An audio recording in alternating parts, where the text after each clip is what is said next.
This is your forum. We're here to get it started, then we'll turn it over to you. Now, we're not here to advocate socialism. We're here to get a better understanding of socialism by discussing it. Now, let's get started. I think our first question is, why study socialism?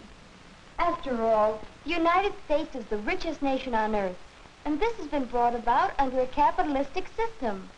Why would anybody want to change to a different system? It's obvious that some people do favor change.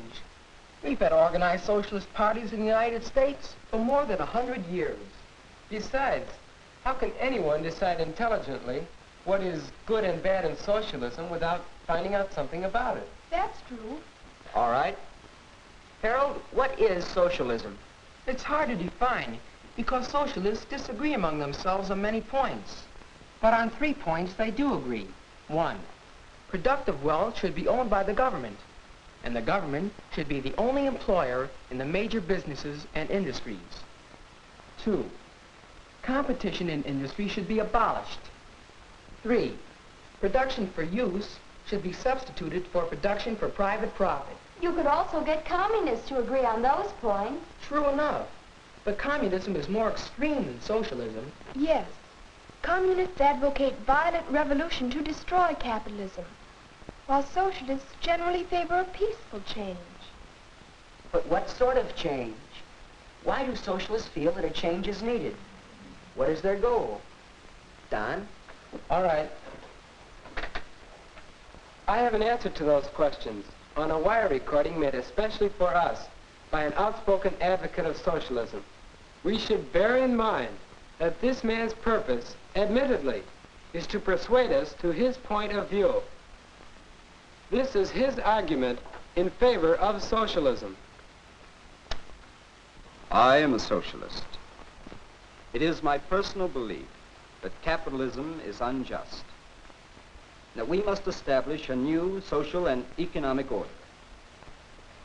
To establish it, we must change social institutions, which, to a large extent, determine our scale of values. Now, the idea of socialism is very old. But modern socialism, well, we might say that modern socialism stems from the factory. The factory made the capitalist. And to the capitalist, the workers went, trading their freedom for jobs. Who will deny that capitalism breeds inequality among men? Some men obtain more than their fair share of the national income. Others, many others, receive too little. Too little wealth, too little freedom. Capitalism created this scene, and this one. Get rich quick. Never mind wasting our land and our timber. Never mind wasting our oil, gas, and coal. Our natural resources and human resources have been plundered for profit. Socialists believe that the answer is planning. Central, nationwide economic planning. You may ask, what would such a planned economy mean to me? To answer that question, let's imagine a family living in a socialist community. Living in this very house. Father works in the steel mill, but his employer is his government. And so he is also one of the owners of the mill and of all other basic enterprises which so largely control his life. His hours of work and his wages are established by the government on the basis of what it thinks is best for him and the community. Because he is working for himself and for the community, he derives intense satisfaction from his work. Notice anything different about the newspaper? There's no advertising. Advertising is a wasteful result of business competition. Peggy Ann has a new pair of shoes. She bought them at the government store, where the price was low. Because government ownership has eliminated not only advertising, but other wasteful practices in competitive distribution. Gone are all the unnecessary competing shoe stores and other establishments. but Peggy Ann will never want for shoes. Production is planned so that there are shoes and all other essentials for everyone. Socialism produces for use, not for profit. Ted is all wrapped up in making plans for going to college. He's looking ahead. His government encourages him in his plan because socialism stands for the welfare of all people. And it's possible for Ted to make plans far in advance because there's no fear of what the future will bring. Father is secure in his job. Production planning has eliminated depression and unemployment and the old battle between capital and labor. By producing for use instead of for profit, by substituting cooperation for competition, we achieve our goal of a happy, orderly society. I believe that our only hope of survival is to establish democratic controls of the economic processes by which we live. That is socialism. That is why I am a socialist. There we have one man's argument for socialism. Next, we are going to hear an opposing argument.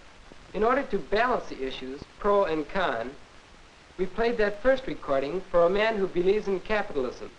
His purpose is to reply to some of the charges of socialism against capitalism.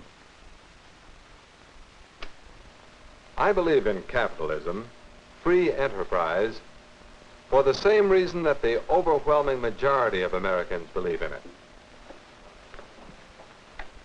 Because it affords opportunity for the individual to achieve success through his own efforts and because of his merits. Now, let's take another look at that steel mill, as it actually is under capitalism. This is private ownership, but not ownership by one or two capitalists. This enterprise is owned by 50,000 stockholders, and some of those stockholders are employees of the business. The hope of accumulating wealth is the incentive for these stockholders to work and save. They invest their savings in this factory and other forms of productive equipment, thus making possible the production of more and more goods. The same urge to accumulate wealth inspires the workers to do their best, and these workers are paid the highest wages on earth for working the shortest hours to produce the most goods. In production, America leads the world, and it is production nourished by our system of free enterprise, giving us the high standard of living, which is so much a part of what we call the American way of life. We're proud of our pioneer ancestors, yet how many of us today would like to live as they did? Shouldn't we be equally proud of our economic system that has brought into millions of homes the modern wonders of the electric refrigerator, the stove, the radio, and all the things that once were luxuries, but which are now necessities?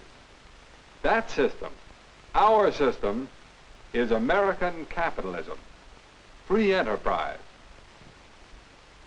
It's true that private ownership creates differences in income, but here we have an extreme case, and this represents the opposite extreme.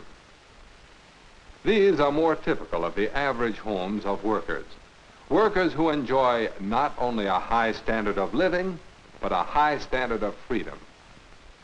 Each is his own master, free to enjoy the rewards of his work, free to go off on a trip with his family, free to quit his job if he wants and work in another, free to worship as he pleases, to vote as he chooses, free to go into business for himself.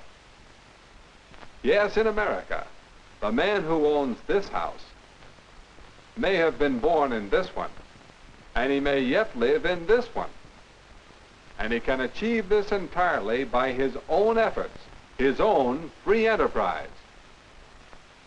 Now, it's true that in the past our natural resources have at times been exploited in a wasteful manner.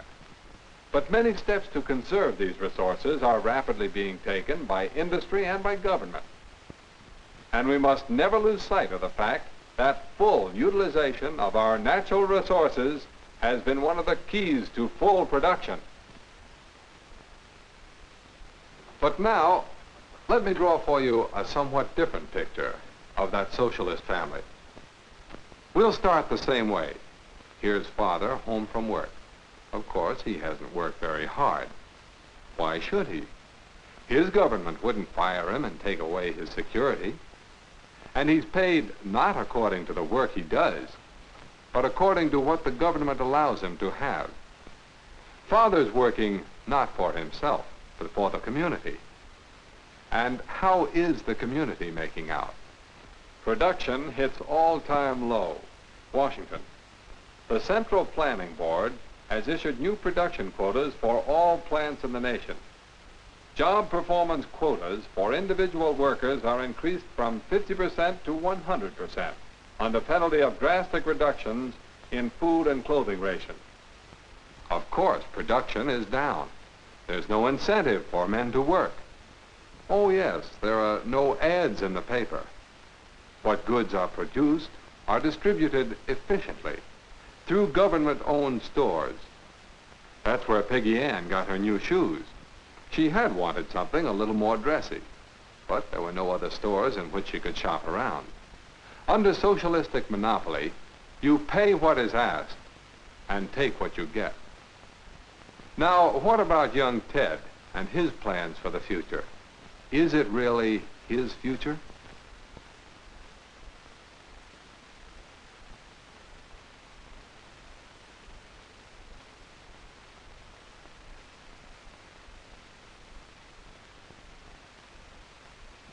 Socialists talk of freedom, yet the freedom of the individual is sacrificed to the dictates of the master plan.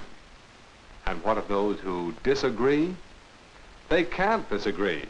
Criticism might upset the plan, and confusion would result. Everyone must abide by the plan whether he likes it or not. Decisions are left to a small group of leaders, and to enable them to carry out their ideas, opposition to these leaders must be stamped out. Thus, socialism means not democracy, but tyranny. Few men today will argue that there should be no control over business, and we do have some instances of government ownership of business. But does this mean that we should adopt socialism? I say no. I say we should fight to preserve capitalism, free enterprise, because of what it has done for the average worker. Here's a good question for your discussion. How far have we gone in government ownership and control? And how much farther can we go and still preserve the high scale of living, the personal freedom, and the opportunity for individual advancement, which make up the American way of life? That is a good question for your discussion. We've had some statements as to what socialism means in principle, and we've heard two conflicting opinions of what it would mean in practice. Now, it's your forum. What is your opinion? What does socialism mean to you?